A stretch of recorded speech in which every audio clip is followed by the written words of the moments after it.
ឃើញអីវឹកហ្នឹងកុំតន់អាចគិតអីផ្ដេសផ្ដាស់អាហ្នឹងនៅបែកខាងសមុទ្រគេហៅថាខ្យងអាស័យឬក៏កឆាន់គ្រាន់តែដឹងថាគេចាក់បានណាឥឡូវចាប់ផ្ដើមជិះម៉ូតូទៅទាំងកណ្ដាលថ្ងៃត្រង់ហ្មងដើម្បីទៅមើលកន្លែងគេចាក់អញ្ចឹងណាពេលទៅមើលគេចាក់ហ្នឹងចន្លោះម៉ោង12អីហើយអត់ដឹងថាគេចាក់តាំងពីម៉ោងមែនទេជិះចេញពីផ្ទះមកឡើងទៅដល់មកដល់កន្លែងនេះគឺឃើញទឹកនាចដាច់ស្អាតខ្លាំងមែនតើហ្មងណាអញ្ចឹងខ្ញុំនេះអត់ចាំយូរទេមកដល់ភ្លាមដោះស្រោមជើងដល់អីភ្លាមហ្មងដើម្បីចុះទៅមើលកន្លែងគេចាក់ទឹកនាចដាច់ស្អាតអញ្ចឹងណាដល់ពេលដើរទៅមុតជើងសាហាវណាលោកអើយហេតុតែចង់ឃើញពីរបៀបគេចាក់គឺថាពុះពៀទៅទឹកកណ្ដាលថ្ងៃអាថ្មដែលដើរជន់ហ្នឹងក្តៅចង់អាលាកជើងពេលពួកខ្ញុំទៅហ្នឹងគឺថា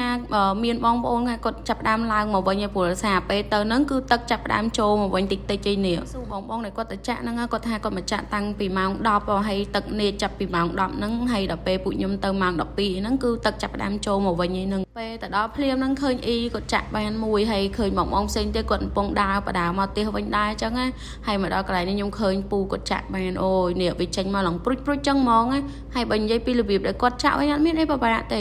មានតែ